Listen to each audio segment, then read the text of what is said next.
Nam-myoho-renge-kyo, Nam-myoho-renge-kyo, Nam-myoho-renge-kyo, Nam-myoho-renge-kyo, Nam-myoho-renge-kyo, Nam-myoho-renge-kyo, Nam-myoho-renge-kyo, Nam-myoho-renge-kyo, Nam-myoho-renge-kyo, Nam-myoho-renge-kyo, Nam-myoho-renge-kyo, Nam-myoho-renge-kyo, Nam-myoho-renge-kyo.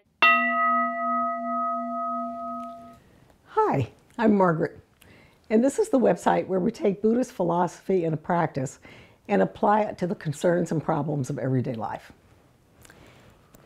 And today we're going to be discussing, do you know why your attitude is important while you're chanting? In order to achieve the results that you want, it's important to understand how the mind works on a very subtle level. And President Cato really wants us to understand this. He says in the Clear Mirror Guidance, quote, how you orient your mind, the kind of attitude you take, greatly influences both you and the environment. This guidance is based on the Buddhist principle of 3,000 realms in a single moment of life, which describes life's hidden inner workings. It says that when you have a thought, you speak, or you act, you set a seed in the core of your own life. It remains latent until the right conditions appear, and then it manifests in the everyday world. I think that the most important takeaway in this is that that seed creates an effect that matches it. If it's a positive seed, you produce a positive effect. But if it's a negative seed, you produce a negative effect. In Faith into Action, Akeda says, quote, in accordance with the principle of 3,000 realms in a single moment of life, pessimistic thoughts or feelings take form just as they are in reality, producing negative results. People who have negative thoughts create effects for themselves that perfectly match their thinking. So it's important to be optimistic. I discovered years ago you can set a cause for a future effect without even realizing what you're doing. I had a supervisor who was quite disorganized. He would change the schedules of us social workers the day before a 12-hour shift. It drove me crazy, and I started to think negatively about him. One day, I realized that my relationship with him was going downhill, and I really didn't want that to happen. And I'd been learning a little something about the power of thought, so I decided to try it out and deliberately started to think in a positive way about him. To my utter amazement, within 24 hours, I was on his Golden Girl list. This principle shows us how we create the causes for future effects in our lives. Once we understand how it works, then we can set causes consciously to create the kinds of effects we want in the future. So let's look at how this could work in everyday life.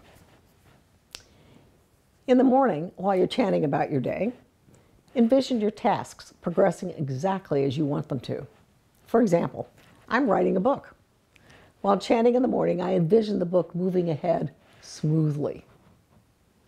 See what happens. Try it out when you envision your day working versus a day when you leave things to chance. Another example, let's say you're in front of a Gohanzen chanting for a goal. As Akeda says in Faith into Action, when you decide to be victorious, every nerve and cell will orient itself towards your success. But when you think this is never going to work out, then every cell is defeated and gives up the fight. He continues with this concept in the Clear Mirror Guidance in My Dear Friends in America. And he says, quote, if you practice faith while doubting its effects, you will get results that are at best unsatisfactory. On the other hand, when you stand up with strong confidence, you will accrue limitless blessings. As I'm sure you can see, these two attitudes can produce very different results. Then he takes the discussion further and says, quote, one thing is certain, the power of belief, the power of thought, will move reality in the direction of what we believe and how we conceive it. If you really believe you can do something, you can. That is a fact. And he takes it even further, and he says, if we decide something is impossible, then consistent with our minds thinking so, even possible things will become impossible. Faith into action. So if you're chanting about something but not achieving results, you might want to examine how you're thinking about it in front of the Gohanzen. This same principle works for creating the future you want. Ikeda says to ask yourself, what kind of future do I envision? What kind of self am I trying to develop? And then paint this vision on your heart as specifically as possible. That painting becomes the design for your future. And in accordance with 3,000 realms in a moment of life, you could create a masterpiece following that design. We, of course, don't know what the future is going to be like, but what we do know is that the effects that will manifest in the future are all contained in the causes made in the present.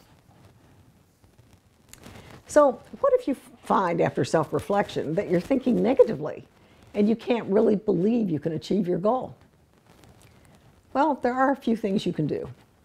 First, you could break down the steps toward the goal into bite-sized pieces. Small steps that you're able to believe are possible, and then chant about each step. Or second, chant to pull yourself out of the lower worlds, out of that negativity. Or three, study. Get all your questions and reservations answered. And get encouragement from other people through experiences or just through having a buddy, for example, who will encourage you. And then he says, if you practice faith, yet have an attitude of complaint, you destroy your good fortune in direct proportion. And if you see everything in a pessimistic light, your life will gradually lead into darkness. That's from Faith into Action. On the other hand, as long as you resolve to be the sun, no matter what problems you may be facing now, the dawn will always break, fine weather will always return, and spring will never fail to arrive. If you regard everything as a source for creating happiness and value, you're on the path to an enjoyable and fulfilling life. From Faith into Action. So, in summary, today we discussed how the principle of 3,000 realms in a moment of life works itself out in everyday life. We saw how the seeds we set in our lives when we think, speak, or take action will manifest in our future when the time is right. And we saw that these can create negative or positive effects consistent with our thinking. We talked about the fact that if you're not achieving your goal, you might want to self-reflect and examine how you're thinking in front of the Gohanzen.